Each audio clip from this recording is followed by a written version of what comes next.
Okay. Welcome. Welcome. My name is Erin. I'm with the co founder and CEO of a company called Blueprint to Blue Chip. And we actually do something very unique. We focus on the foundational character of these young athletes to help ensure that they are ready when the time comes of everything we're going to talk about, that they have the skills, tools, and capabilities to make the best decision. So I'm going to be your host tonight. I'm excited to join you guys with two amazing people that I have in my ecosystem that support my athletes. And I'm going to let you tell, they're going to tell you their story, and then they're going to walk you through the evening.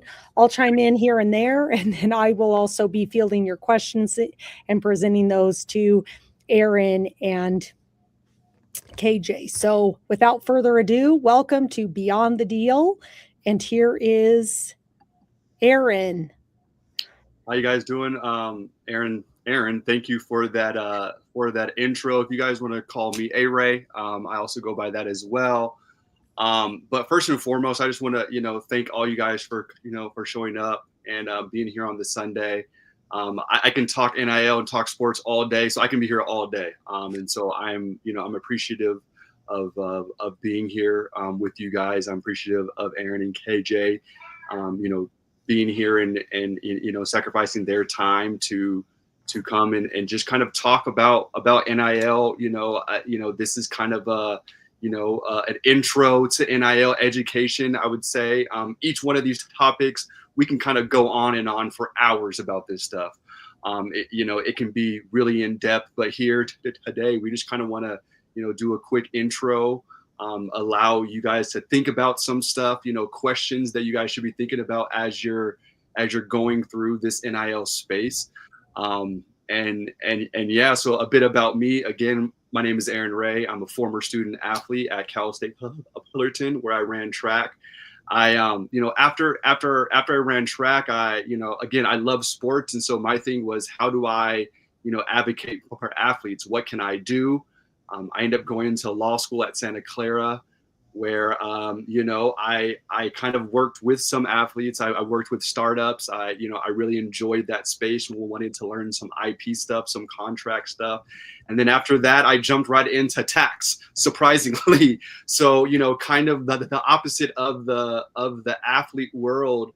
But within tax, I was in mergers and acquisitions for about 5-6 years. I was doing a lot of tax and due diligence, some contract review, and and I really got this itch to be back in sports and to really want to give my time to sports. I found that I had this unique background of tax and me being a former college athlete and me understanding contracts. And so I decided, well, why not, be in this space? Why not get into the sports space? I started to read up on the House settlement. It had just kind of dropped, and I was like, this is interesting. This is where I can give back. And I just started talking about NIL and, what I knew about tax and how it can be incorporated within the NIL landscape and contracts. And people started asking questions. People started reaching out, family, friends of family, schools. And, now I'm here. I founded 2% Consulting, which is it's an NIL advisory firm. And what we do is we kind of help people, families, schools who are in this NIL landscape, and we help them, guide them through this complex and strange landscape. So, that is a bit about me. KJ, it's on you, man. Appreciate that, man. My name is KJ Peoples. I was a former athlete myself. I played football. I did not run track. I probably could have ran track. But man, growing up around the game of football and just sports is something that's really dear to me and my family and my peers. And whenever I got done playing, what I wanted to do was be in a position to help these younger athletes navigate the new landscape of college sports. As I like to say, NIL is the wild, wild west. It's constantly changing. And what I wanted to do was be able to give back to the game, right? So for me, I do a lot of performance training. I went to school, studied kinesiology and sports performance. That was like my thing. Shortly after, I started diving into the financial space. So alongside that, I do essentially what I teach my athletes and families is just financial literacy tips, real basic things to help them manage their money, and really help them understand the psychology behind money, because that's really important. And with that together, what I wanted to do, like Aaron, our host, said earlier, was build this ecosystem of people who were specialists in their space. And A-Ray is one of the people that I work with as well, as he does taxes and stuff like that. So that's a little bit about me. I look forward to kind of just talking to you guys today, having a conversation around NIL. And if you have any questions along the way, please put them in the chat. We'll get those answered for you. Awesome. Well, we're going to start off with why NIL even matters. Why are we even talking about this? And I know we all have personal stories that brought us into this space. So for those, I kind of overglanced this, but for those that don't know, I have 2 student athletes myself. So this is kind of become a passion project for me. Spent 25 plus years in corporate America as an executive and as a strategist. And so applying all my skills that I've learned in that space to bring those to student athletes to learn much earlier on how to, I think, leverage all the things that are flying at them nowadays is really what brought me to this space. But why I'm in this space is because of my 2 kids. KJ, I know you have a personal story about this. Yeah. So for me, NIL and why it's important is athletes now are in a position to be able to have some leverage when it comes to, you know, who they are as a person, the value that they bring to their universities, and, you know, actually have a couple buddies that play, you know, higher level Division I, made it to the pros, and, you know, they didn't necessarily get what the kids are getting now. And then also there's just a lot of stories and headlines and things like that out there of kids, you know, not making the right decisions, and it's because they had no support. And, you know, that's something I wanted to fix, because NIL is a real opportunity for these athletes to set themselves up for the next 10, 15, 20, 30 years down the line, not just 4 years. And I won't get too deep into personal stories, but, you know, I've had some people I've talked to who've, you know, essentially been steered the wrong way, and they had to bite the bullet for it. And, you know, I don't want that to happen to any other athletes. So that's just a little bit why I think NIL is important in today's time.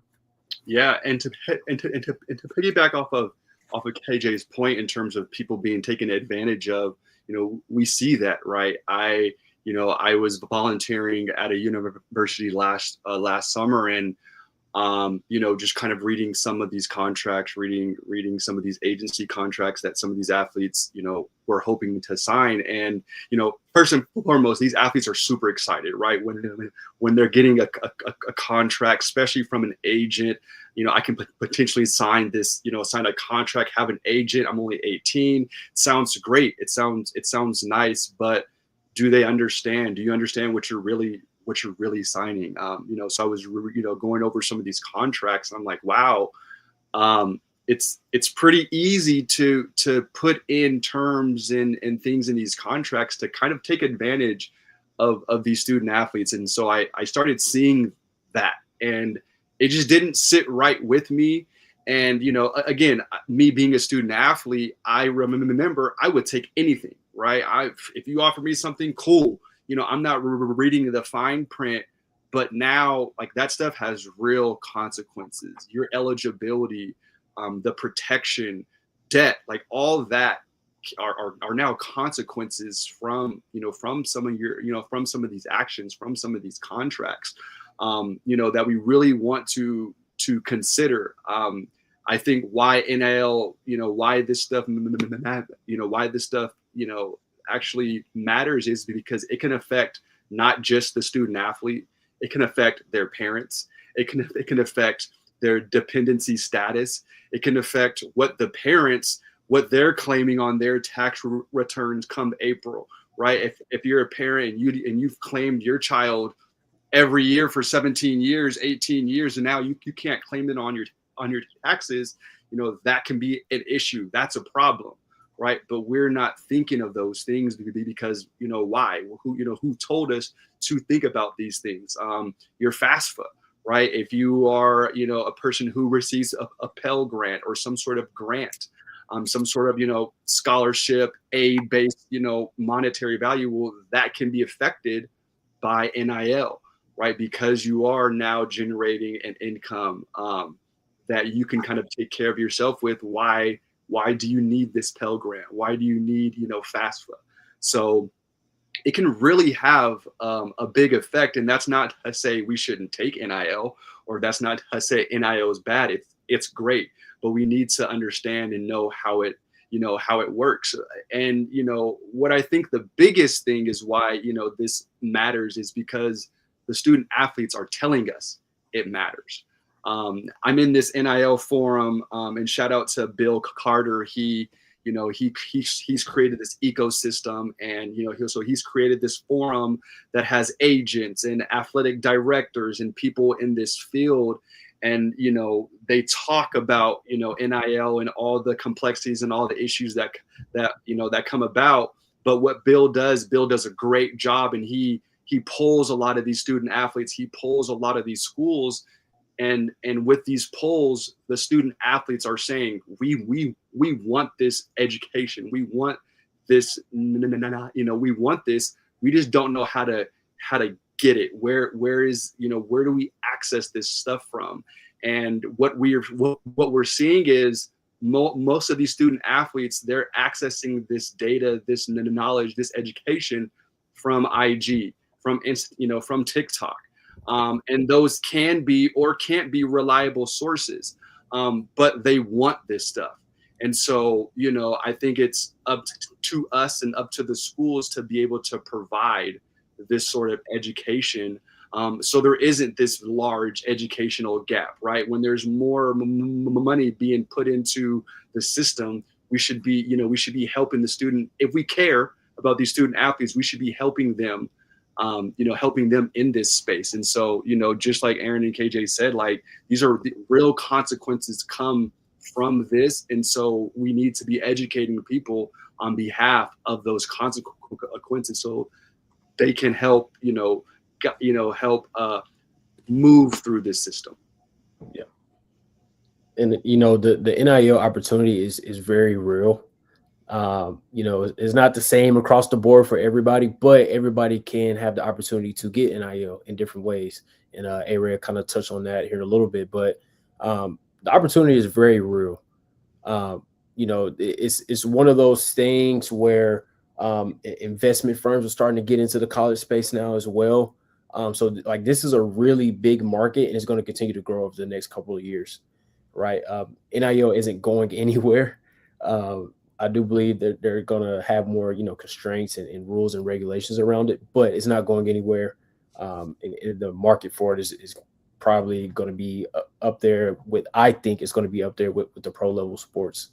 And, we want to make sure these kids are what it is, that they're early entrepreneurs, they're early, businessmen. And, we need to be in a position to help those kids and families navigate the space. So, A-Ray is going to kind of touch on what exactly NIL is, and then we'll kind of kick things off from there.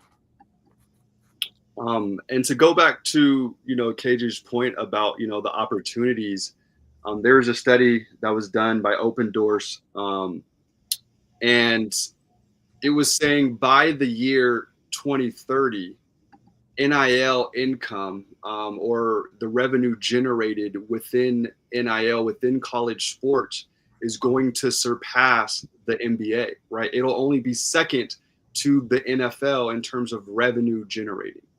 And so just thinking about that, I mean, that's, billions of dollars within NIL that some of these student athletes, right, 16-year-olds, 17-year-olds, 18-year-olds, 19-year-olds will be getting.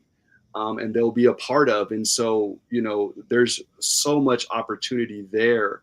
But it's, are they prepared for that opportunity? And I think that is, something that we are still kind of earlier on in the NIL stage to where we can educate and can get people ready for it. But again, there's so much opportunity here, so much opportunity there that, that we really want to capitalize on that.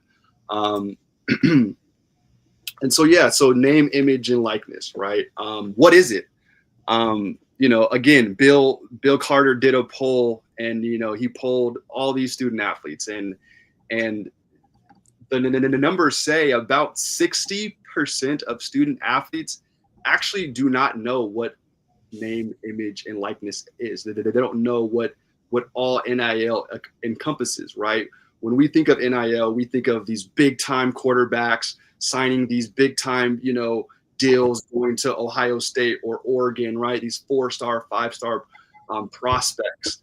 And that's just one side of NIL. That's, the revenue sharing side. That is these NIL deals that the student athlete and the schools are coming to an agreement on. But what about the third party NILs, right? What about the NILs from the brand deals, or from the collectives? So, there are more than just the large deals at play here.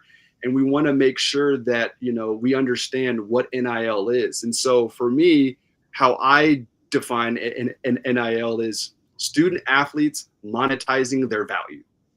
You're monetizing what you do best. Now, it can't be pay for play. So, the language in the contracts have to be of a certain way. But again, you're monetizing your value, right? So when we talk about true NIL, third-party NIL, those are the NIL deals that are coming from your brands, right? That are coming from your shoe deals, your restaurant deals, your clothing deals. An example is, if we all know who Juju Watkins is, right? Phenomenal basketball player from USC. She signs a deal with American Airlines, right? And she's offering some sort of service to American Airlines. It's probably some sort of commercial, some sort of post that she's posting on her social. And, and she's getting some sort of monetary benefit from that. She's getting free airline flights, or she's getting, a lump sum $10,000, or, her family's flying free. Friends and families are flying free, right? That is what we would be considering like true NIL, right? Your third party NIL. And it can be free. It can be, paid with clothing, cars, actual, card, a check, something. But if you are providing a service or some sort of, posts, some sort of, social media thing, some sort of, I'm going to show up and do a camp, in exchange for, again, some sort of monetary, value, that's considered NIL. And we want to make sure that we're utilizing and capitalizing on the third party NIL, because, out of that, I think out of the slide prior to, it was, I think in the year 2025 to 2026, I think it was $2.75 billion, of NIL revenue was generated. About 900 million of that came from third party NIL deals. So, very, very, very big portion of NIL comes from, true NIL, third party NIL. We want to make sure that the 3-star, soccer player, right? That is where they can really capitalize and really utilize their NIL, right? They probably won't get the big rev share, contracts, the $500,000 contracts that these point guards are getting, or the 5-star prospects, but that doesn't mean if you're, a swimmer or a golfer at a mid-major program, that doesn't mean that you can't get into this NIL space, because there's so much more money to be had. If you understand NIL and understand how it works, especially third-party NIL. I think you bring up a really great point real quick as we kind of move through this is I think the real opportunity is to educate, I think, all young men and women what the opportunity that is in front of them versus I think what we see in the media of like the big contracts. I mean, that's again, you just hit it on the head. That's a very small percentage, but there is a lot of money out there that's not just the big contracts, it's not just going to football and basketball, but available to these kids if they're taught properly how to build that, if that's something that they want to do. Yes. Versus like, I don't, if they don't like posting on social media, NIL deals might not be the biggest their thing to do if they don't ever want to be putting themselves out there to talk about like brands they like, things that they like, because the brand's going to typically want something in return for them giving you something. Mm-hmm.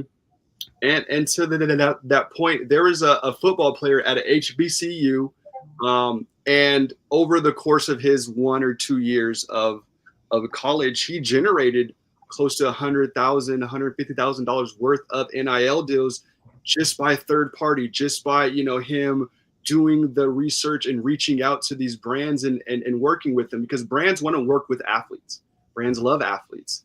The numbers show that people interact with athletes more than they interact a lot of times with some of these social media influencers. So the market is there.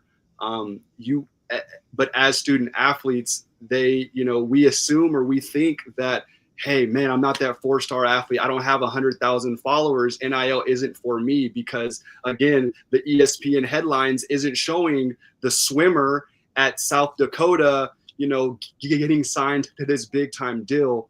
And that's just a very, very small portion of NIL. So we really want to educate and make people aware of what NIL is and the opportunity that is there. If you don't want to go work, as a retail clerk, all 4 years of like I worked at Hollister in Abercrombie for my 4 years of college. I would have loved to have some NIL opportunities, as I was in school, because it can replace that. Right. But again, if you understand what third party NIL, what true NIL is, you're going to miss out on a lot of opportunity. I think that's such a valuable point. KJ, do you have anything to add to that? No, I think you hit the nail on the head. What I want to talk on, we'll probably touch up on later. But yeah, I'm good. So these are just 4 kind of small things to consider in the NIL space. Obviously, the first thing is making sure you understand what's in the contract that you're signing, what you're actually agreeing to, because there's a lot of things that you don't think about. When you're getting thrown money and you sign something, then they come back later and say, well, it was in the contract, and you're kind of screwed at that point. Taxes is another thing. You do have to pay taxes when you receive that money, right? What? No. A lot of, when you think about it, 18, 19 years old, you're like, man, they're giving me this money. You're not thinking about taxes. You're thinking about, what shoes I'm going to buy, what's the car that I'm going to go drive, all these, dreams you had growing up of stuff that you wanted to go buy. Like that's the first thing that you want to go do. And you're not thinking about, oh yeah, April comes around, I'm going to have to send the government money. Another thing is bad agents. There are good agents out there, but you have to be at a different, basically tell the difference between a good and bad agent. And we'll kind of touch up on that and give you some tips on, what to look out for. And then also, making sure that you're not losing out on other deals, because sometimes there's things called exclusivity in these deals where you can't do other things because they said so. So there's just a couple of things where, athletes miss the mark on, and those are things to kind of consider. Oh, this is just a money mistake. Obviously hitting on taxes again. That's something I see all the time. They're like, hey, they're saying I have to send, this amount for tax. And like, yeah, you have to pay taxes like that. Like that's what you do. Like there's no getting around it, right? There's ways to, mitigate how much you pay and stuff like that through strategies, but you're going to have to pay taxes. A good rule of thumb is just, whenever you do receive money, put it away 25, 30% of it. to save for that. And that's just a good rule of thumb to kind of use. Professional athletes do this too. They go through the same things. All the problems that, we've been trying to combat and, deal with at the pro level, especially like the NFL. Now these kids are getting it in high school and early college, right? So now we have to kind of bring the education at an earlier stage of life rather than, maybe they're 23, 24 now. Let's talk about it. No, like these kids are, seniors in high school, and these schools and, brands are throwing them money, and they're just like, man, like I'm up, like I'm making money, I'm popular. And, we want to be able to make sure that these kids understand really what's going on. Well, I think you bring up a really great point. Like, and where I get concerned in the work we're doing more so is like, we know statistically 78% of professional athletes go bankrupt. So now we've just accessed and given a much greater population access to more money. But if we don't educate them, we don't ensure that they have the bandwidth, the character structure to hold this, we're going to have ramifications I don't think any of us are really talking about on this call. But why all three of us are called to this work is we don't want these kids to be bankrupt. We don't want these kids to be suicidal. We want this to be an opportunity that's a launch pad for their life, not a detriment to their career because they receive this money early. And that's why I think this work is so important, because this is an opportunity to help them excel forever. Yeah.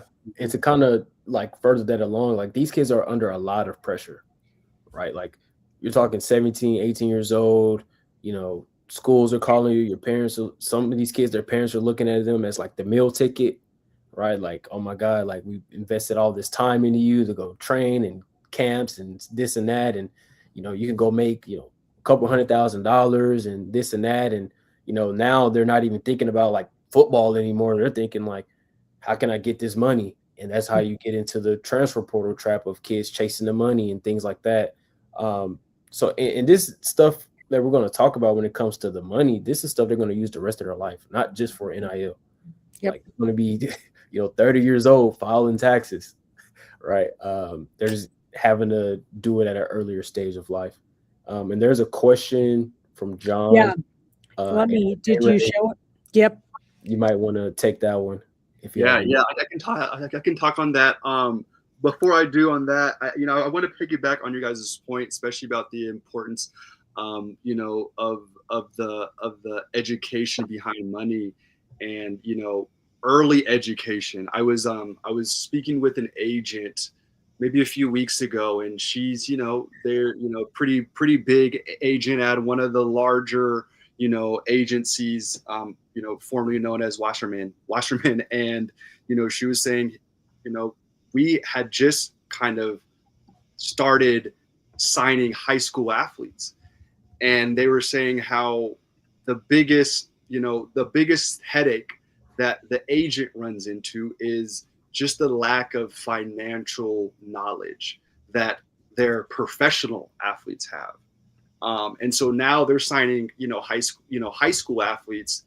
So if the professional athletes, have a lack of financial knowledge and it's hurting them in the long run, imagine high school students and, freshmen in college, right? And so, agents at these big time agencies, they're hoping and they, praying for, the biggest thing that we're seeing is the lack of education around, around the finances, so we can get more early education.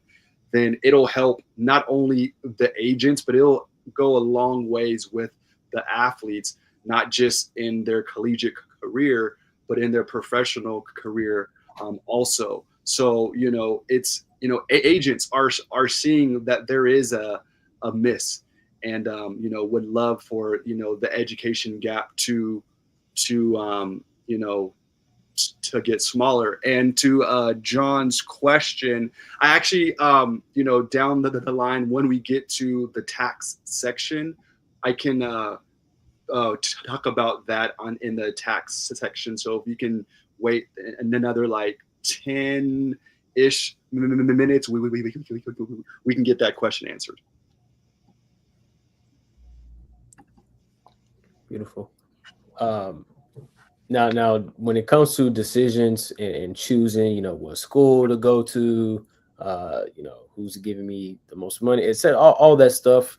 I think it's important when you're talking to these kids. It don't matter if you're the agent, if you're their financial professional, if you're a parent, if you're just a coach in their corner, is not letting the moment be too big, and letting all the other things sway your decision, right? When it comes to like choosing a school, right? Like look at the things like, what does their alumni program look like?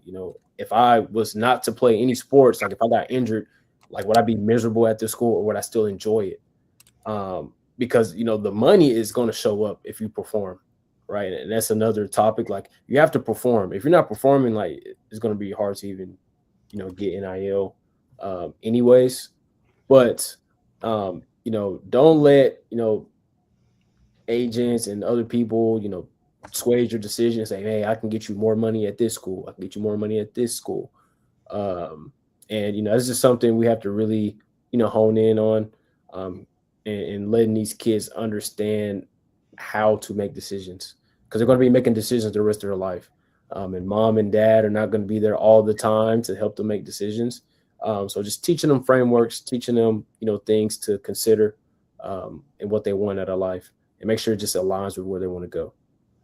And I think to that point, I think this is going to be, very, very important, as as this new executive order, comes into play come August 1st, one of the things is, going back to, or in theory, going back to this traditional transfer. You're only allowed to transfer one time during your undergrad experience without, having to jeopardize your eligibility. And then you get one more transfer as a graduate, right? And so now the free agency, free for all transfer portal thing, that might not be a thing in the next few years. Right now, there's a lot of things that's going to hurt this new executive order. There's a lot of antitrust laws that it violates. And so is it going to hold water? Who knows, right? But, it's something that you have to think about in terms of, hey, I don't get all these transfers, right? I may get one transfer.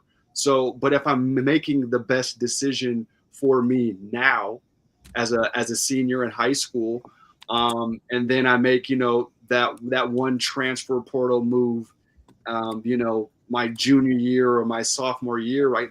Those might be the only times I can make a big decision. So I have to, I can't let someone else make that decision for me. I can't make this agent or my friends influence my decision, because again, I don't get too many of them in this space as of now.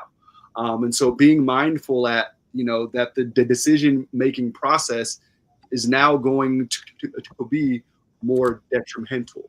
So, again, there are consequences to, whatever choice and decision that we make. And so we want to make sure that we're making an informed one before we make one, and understanding all the things, that are out there before making those decisions. Yep. I think, the other thing I'll just plug is, you're going to play sports for a very short window of life. You're going to be living life for a long time. So think about your school, your degree, what you want. And athletics should be a piece of that puzzle that fits in for you, so that you're getting the degree you want, you're in the environment you want, because that's as important than just chasing the money, because that's going to serve you long after life of sports. Yeah, I feel like so many times, like the transfer portal, right? The football transfer portal into December had thousands of of student athletes in the transfer portal. Well, with transfer portal rules, you're not technically allowed to have those conversations with the prospective schools and the prospective student athletes in the transfer portal prior to you going into the portal. So if you're a student, you're in this portal, when you go into the portal, chances are you voided your scholarship or any sort of past NIL that you had at your original school.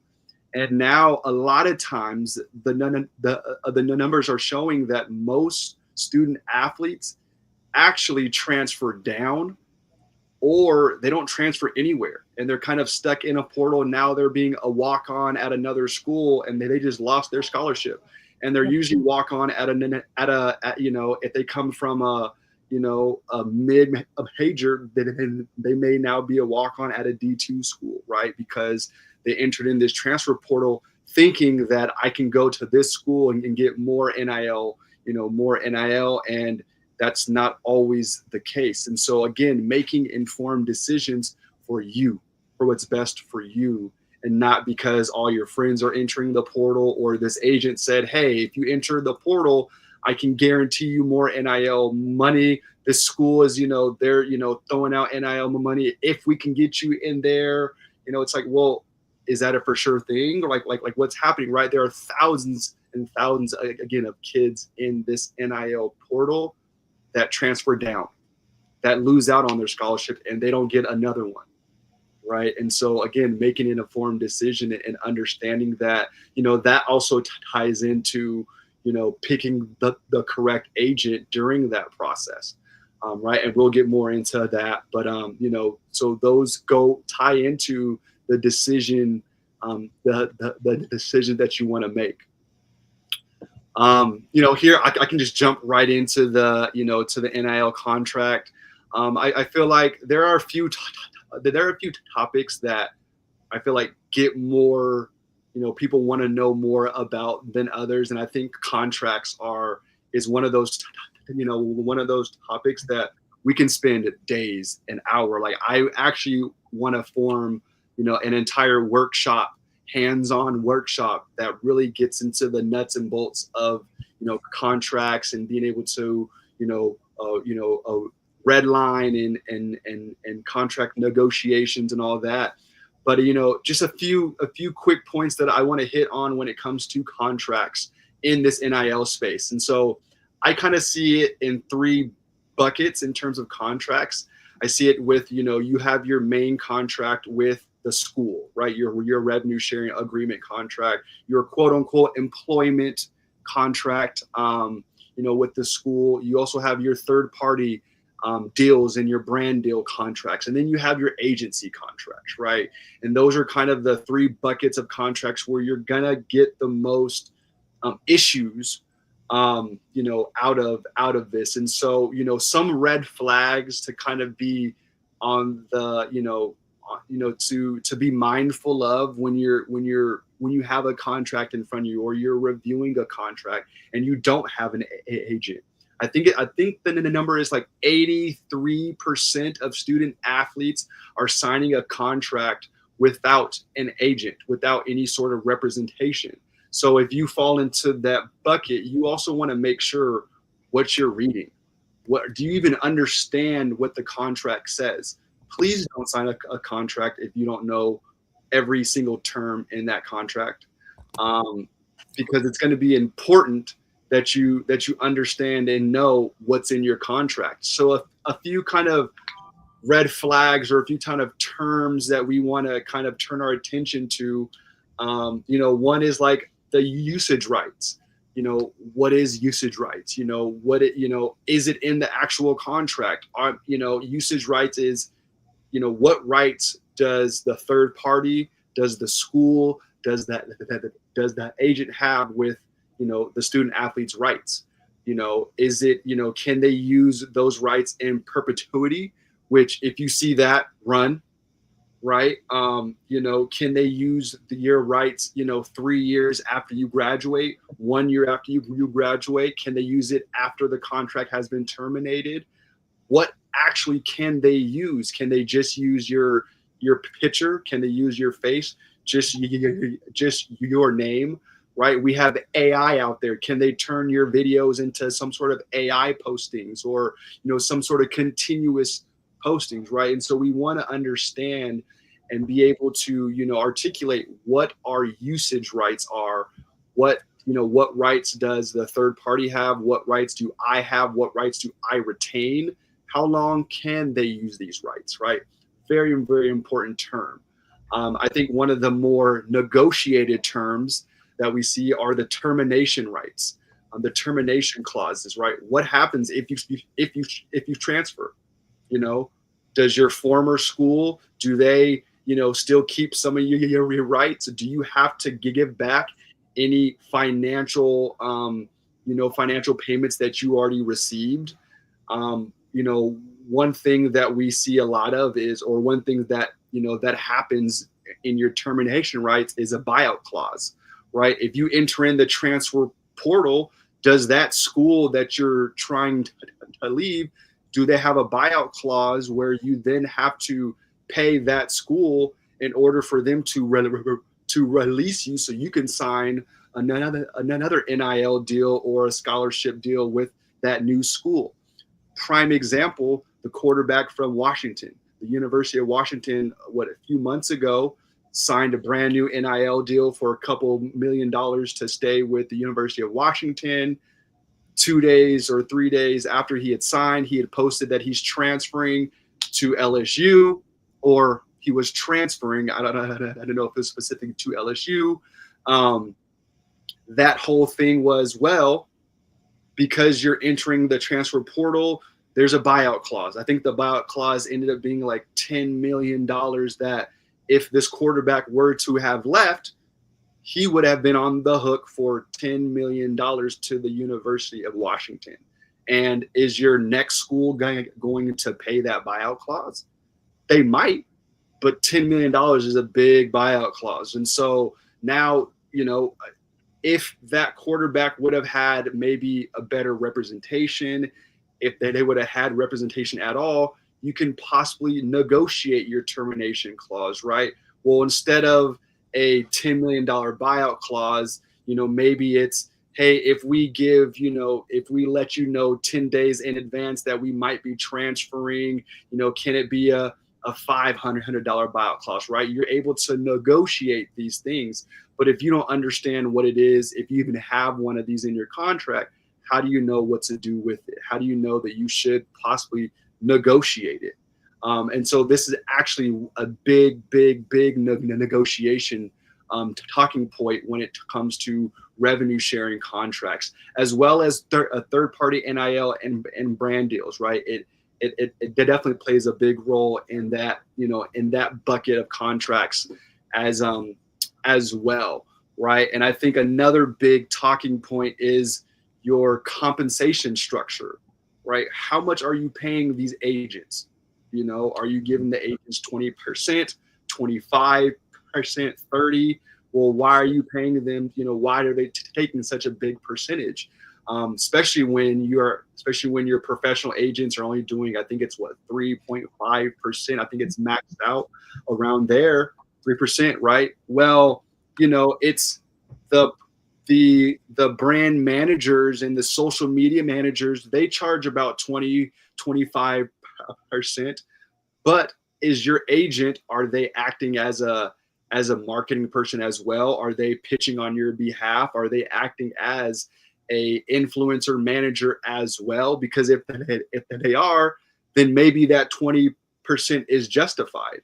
But if they're not, then why would I be paying you 20% when I should be paying you 5 or 10?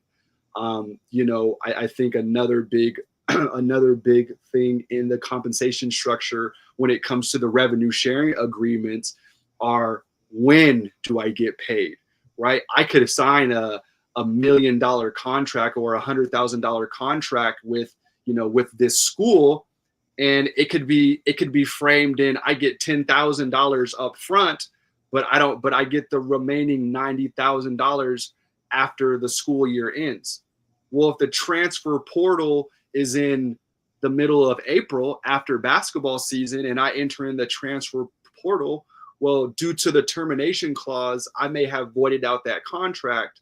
And so now I didn't make it to the end of the school year. So now that $90,000 that I originally signed for, I'm only, I'm sacrificing that $90,000. I'm only getting that $10,000 that I may have to pay back due to the termination clause, right? And so it's really about understanding what you're reading, what you're signing in these contracts, and understanding that, yes, these schools care about the kids, but the schools care about the schools even more.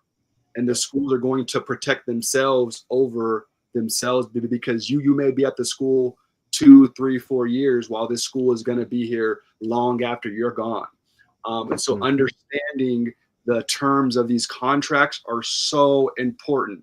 That's why we would like for student athletes to have representation, or just someone who's knowledgeable and who know what questions to ask, which then brings us right into the topic of tax. Unless anyone else has anything to say about that, I do want to answer the question when it comes to tax, and because I think that plays into tax. How much money should you make to really start, if you want to form an LLC or form an S corp? The answer that I always give is it depends. I think it's a case-by-case thing, depending on what state you reside in. There are some states who, let's just say you want to file for, and create an LLC, right? If you're creating an LLC in California, every year you have to pay $800 to the state of California to upkeep that LLC. It's called the cost of doing business in California. But if you're a student athlete and you're only, you're not too big in the NIL scene, you may generate a couple $100 here and there. Maybe every year you're probably at, $1,000 worth of NIL, $2,000 worth of NIL, all 4 years in combined, you're maybe at $5,000, $10,000 worth of NIL. Is it worth starting an LLC or forming an S corp? Probably not. Because you have to do all the admin work. You're still paying for some of this stuff. You're still paying for the cost of business within NIL, right? I say, if you're starting to generate, if your mindset and you want to generate consistent NIL income, that is your goal, that is your plan. You're thinking that I might be able to do about $20,000, $30,000, $40,000 every year. Then you might want to start, thinking about an LLC, right? With an LLC, it comes with some administrative woes that you have to deal with. You have to track certain things, your finances, your expenses, but it's worth it because of the liability that, the protection that you're getting. Now, again, it comes with the self-employment taxes, and, you have to, there's no withholding taxes. You have your self-employment taxes. You have your quarterly estimated taxes. So, those things are having to, happen. But, when you're in an LLC, again, I would say roughly around when you have consistent NIL income. Now, if you're up in the $100,000, $120,000 range, now you're in the S corp range. And that's my range. I love S corps. S corps is a tax kind of safe haven, right? There's a lot more requirements with an S corp. There's a lot more admin that needs to happen with an S corp, but it is, it's definitely more beneficial tax reasons, mainly because you then as an athlete get to give yourself a salary. And so again, you're not being hit as hard in the self-employment taxes. And so you're definitely cutting down on your tax bill with an S corp. But again, S corp, you're thinking about $100,000 to $100,000 to 120 plus. That's when you're really starting to think about S corps. Yeah. Hey, Ray, not to cut you off, but just to give like a tangible number, would say roughly 25,000 on the lower end to about 75,000 ish LLC, anything 100,000 or more S corp. Just for like a good ballpark range. Yeah. Yeah. Okay. And again, a lot of that is with your S corps, with your LLCs. There are additional filings that you have to actually do. The state will, tax it a certain way. And so if you're not really generating too much profit, it doesn't necessarily make sense to have an LLC or an S corp unless you're, generating some consistent income, because you could be a point where like you're actually costing yourself more money by having an LLC if you're not making enough, within the NIL landscape. Awesome. And just kind of briefly hitting on tax. I know tax is one of those things where, it's my specialty. It's where, I made my, 6 years of experience. I don't love tax, but I love talking tax in the concept of sports. And, so quickly, I think the most important thing when it comes to tax, and the one thing that I would love for you to leave from this is everything is taxed. NIL income is taxable income. It could be a free car, free shoes. That is that is taxable. It'll be taxed at the fair market value of that free, that free shirt, those free shoes, that free car, that lease on a car that you received. But understand that it is taxable. Now, depending on what state, if you're in California to Florida, there's no income tax in Florida. So your money goes a lot longer in Florida than it would in California. But again, NIL income is taxable income. If you have any questions, within tax, please see a tax advisor. Please, reach out to myself or reach out to a CPA, a tax attorney, and we can get into the details within tax.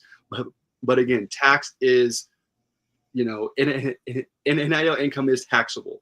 Please understand that, because if not, you will have a nice fat tax bill in April. It's not pretty.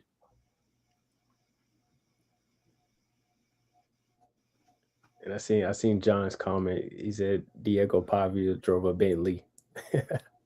Yeah, man. That guy was making some change, man. He's making some change out there at Vandy, man. He putting Vandy on the map for NIL, man. But yeah, he probably had to pay taxes on that Bentley, man. Yeah, I did. Nothing's for free, as I whatever that value was on that Bentley. Yeah, I've heard of stories of student athletes. They leased a car, right? And super happy, excited. I got this car that I'm rolling around in all year. Come April time, they got hit with a tax bill. They can't afford it because they didn't understand that they had this tax bill. Now they're a sophomore in college, and they have debt owed to the IRS because they didn't understand that free stuff is not free and it's taxable. So it's something that we want to make sure that we are being aware of, because again, these are real life consequences that happen. Yeah. Yes. It's interesting. I kind of went through some of the other slides, you guys, not because I don't love what you're talking about, but I think you've addressed a lot of what these slides already cover. Mm-hmm. Yeah. Yeah. So I don't want to be redundant. If there's something anybody has questions on, please raise your hand. What would you say? We've talked a lot about agent, red flags. Do you get an agent versus an attorney? What would you advise is the better route to go for parents, athletes? Which one would you be looking at, and how do you vet them? As far as I know, financial services, there's ways to look up if they're reputable, Great question. I would say both. I think to vet an agent, the first thing you want to do is, one, do they have previous results with other athletes? Do they have they worked with other people? And really identify what are they doing for you? Are you marketing? Are you negotiating deals? What actually are you doing for me? And do you have any proof of results? Would be an easy way. And just ask them questions. And I think sometimes you can kind of weed some of those guys out because you start asking questions and they kind of get frantic and they don't know how to answer those questions. And you're like, oh, well, there you go. And I think that's why things like this are important, because now families and athletes are getting exposed to things to consider. So now when they get approached by maybe, an agent or whatever, well, what about this? How do you handle finances? How do you handle taxes? How do you handle representation in the portal? What are your fees? And now you can kind of have an idea of what you're looking for when it comes to vetting that. As far as like attorneys, that's more Aaron's spot, kind of the legal stuff. But I know for agent purposes, you want to be able to also align with that person, like really get to know like who they are as a person, because they could be really good at negotiating, but you don't know what they're saying, behind those doors, or saying that you will do this or that, and then they say, well, your agent said you can do this and this. You're like, I never said that, right? So making sure you guys are on the same page, have the same ideals as far as life goes. Like, can you talk to that guy on a Saturday watching football, or Sunday night, or just having a regular conversation about like the NBA finals, or is it like we're only talking business? And I think that's important for athletes, man. Really quick, just as you answer the question, Aaron, I know with like the NFL and the NBA, they actually have to be certified. Like they went through something in order to represent people. And they have to have that doesn't exist in the NIL space, correct? No. It's kind of like a real estate agent. They can execute real estate law, but they're not an attorney. They have a very specific lens. Yeah. And so that's how I see agents. Go ahead, please answer. Yeah, so yes, you are correct in terms of a lot of the professional agents. They need to be, usually certified by the NFLPA or NBAPA, MLB, PA, pass a test. They also have to, have a graduate degree and all that stuff within NIL. And this is why it's so hard. And we say there's a lot of unsavory actors, because there is no such really thing. Now per states, states have their own, kind of vetting process or vetting systems. And so you do have some states that require, like for instance, the state of California, you are as an agent, you're required to at least be registered with the Secretary of State, as an agent, which is something, really quick. All you do is, you go online and you register with the Secretary of State. And that's how most states are. Again, some states have more specific things that you have to do. Now you do have, with this new executive order, they are trying to, form a body to where you have to register with a certain agency, like a certain like federal agency, but that's not up and running as of now. So there is some like regulation out there, the Sparta, I think it's called the Sparta Act, where, it says that if you're an agent, you need to at least disclose to the school within, I think it's 72 hours of you signing a student athlete that that you are representing that student athlete. And so there are certain things, in a contract that an agent must include within within the agency contract that a student athlete signs. And so there are a few things that you need to do as an agent if you want to represent student athletes. But again, it's not too hard to do. And so again, it's a lot easier for, the random person to kind of just, I want to be an agent and step into that role within this space. And so, we've provided, so after this, call, Aaron will, send out an email,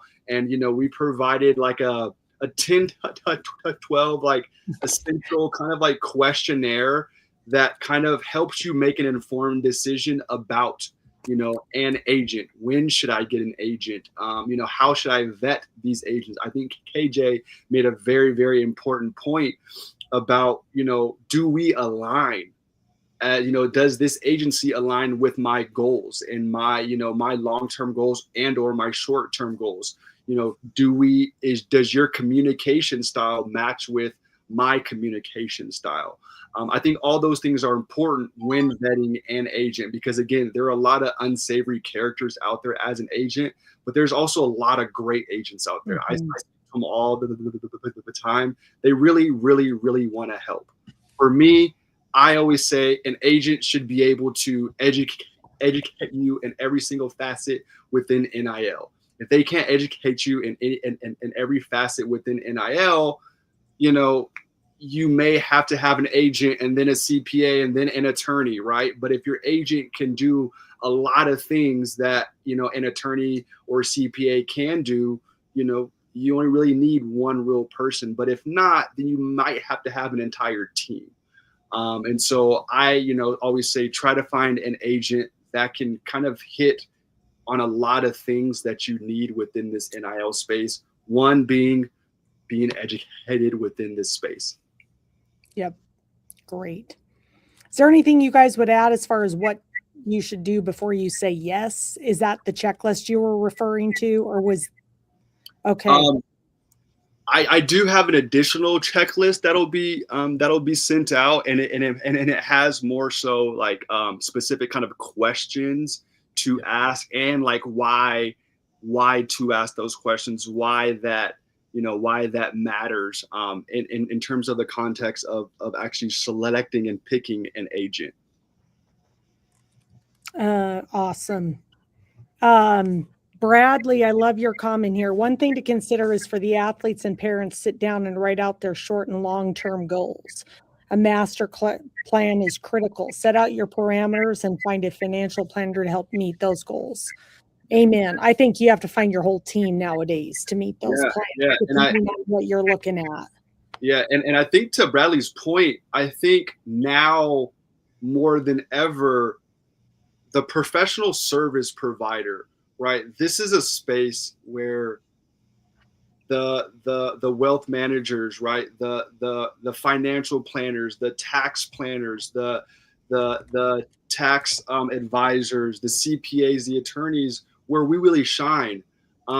Because, you know, understanding, especially with tax, right? Tax has been around forever, right? But we haven't had to tax student athletes.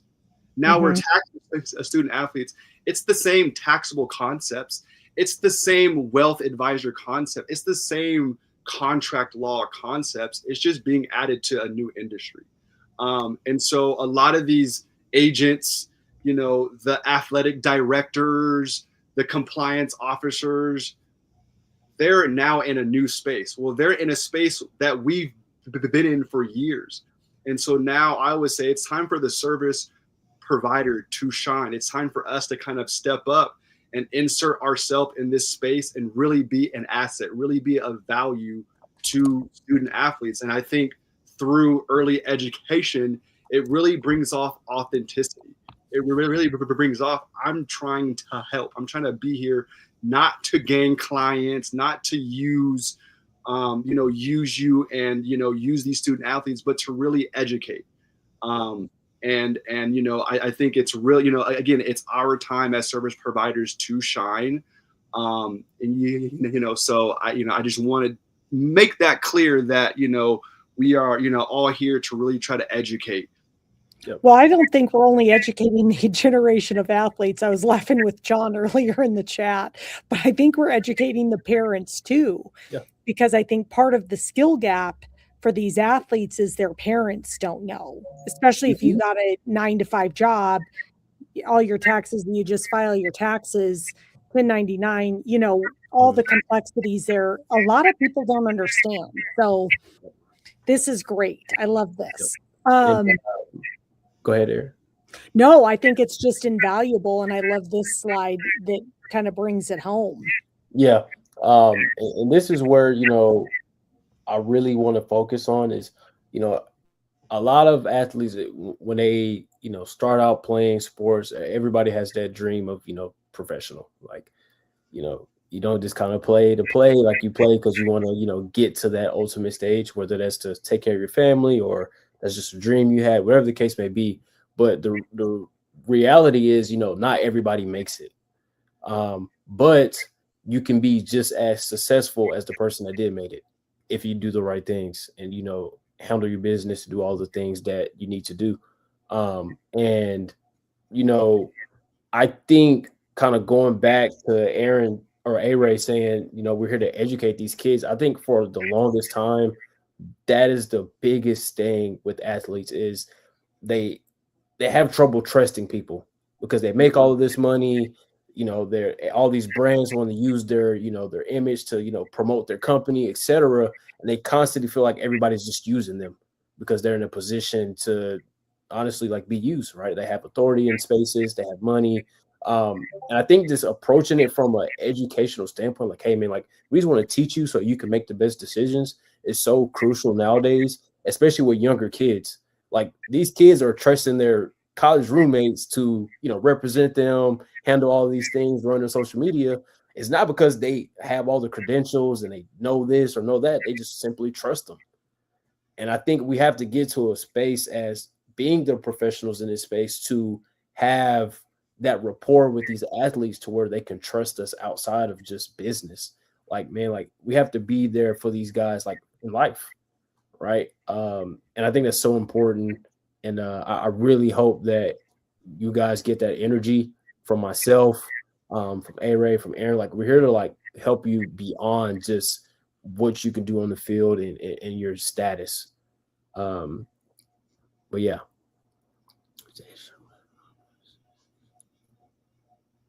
Brad, to answer your question, I think they just all have to be in coordination. Like, I think they all have to be in alignment. I think you should have them all at the table whenever you're having conversations or trying to make decisions. And that way they can get on the same page. I don't think separation in anything is going to be bad in a sense of, you know, you talk to this guy, then you go over here a couple of days later, talk. Like, I think they should all be getting talked to at one time. That way you guys can all like hash out like the intricacies of whatever it is. Whether it's like, if we do this, how does this affect us in the tax? And then, okay, your tax guy kind of gives his input. Or for the brand guy, if we make this move, how does this affect my brand management? So I think as long as they're in coordination, you should be good. Yeah, I would just add values to me. Does this person represent your values? Do you align with them? You know, when they might work at 5 different places, but to KJ's point, bring them together. Go ahead, Aaron. Yeah, and I think, again, to get back on that point, I think as of now, like right now, what we see is you see a lot of student athletes, they get their info from different places, right? I'm getting my financial information from TikTok, but I'm getting my tax info from my CPA, but I'm getting my contract information from someone else, and I'm getting this from someone else. So there's plenty of resources out there, but it's the access, it's the accessibility of those resources, right? And so if we can bring the resources to the student athletes and kind of package it as, you know, we're kind of, you know, helping out, and you don't have to go here and there. We can kind of help bring it to you. I think it makes it easier to digest, right? Because I'm getting it all at one setting and not, you know, the financial advice and the financial planning, you know, in August, but yet I'm getting my tax advice in April, right before I file my taxes. And yet, you know, I'm talking to this agent in the summer, right before the transfer portal, right?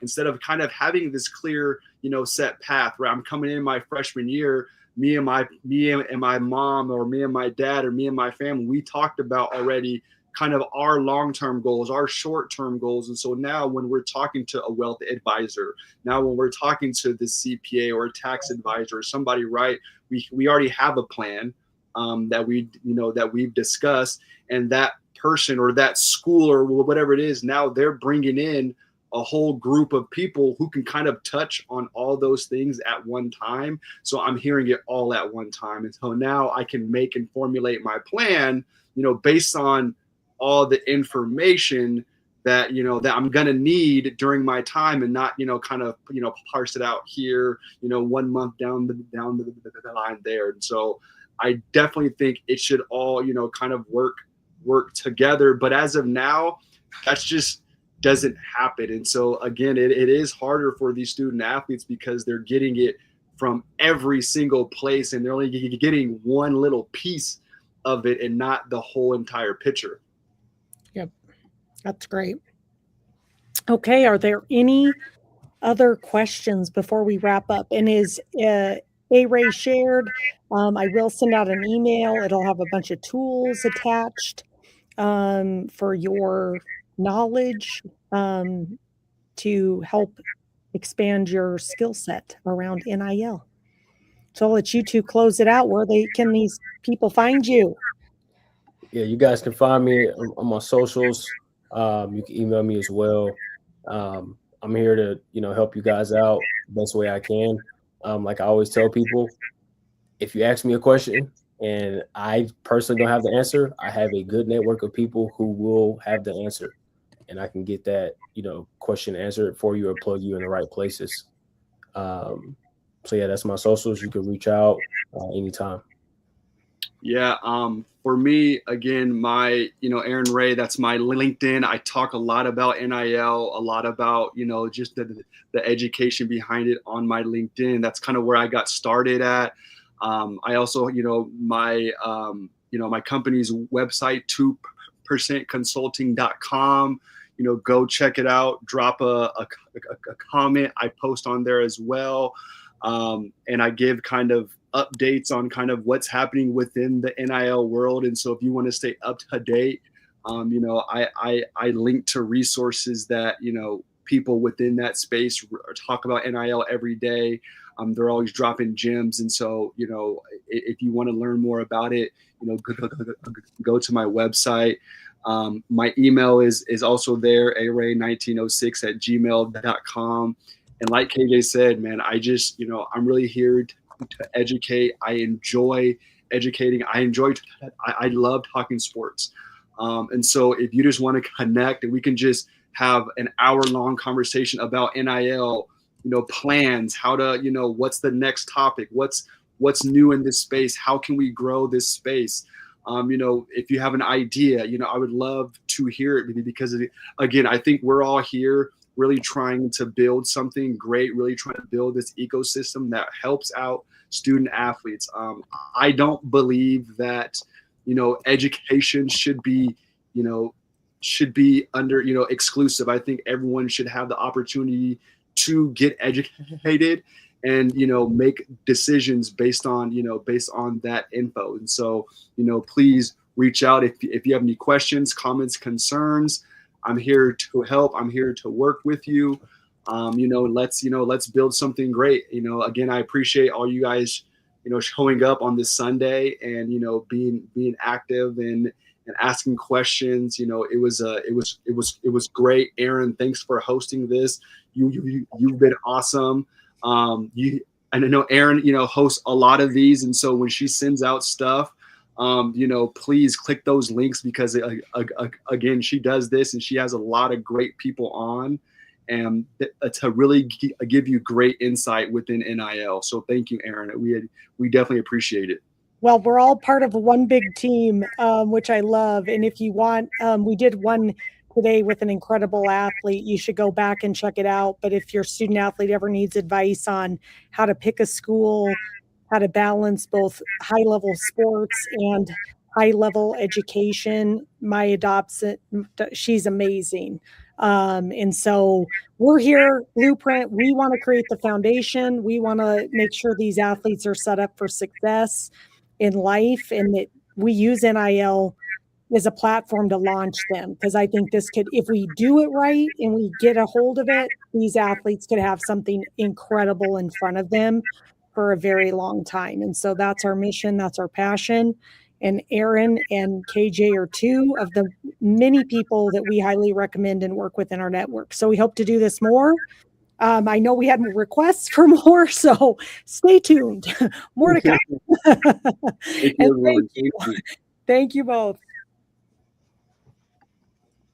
Thank you. Thank you, guys.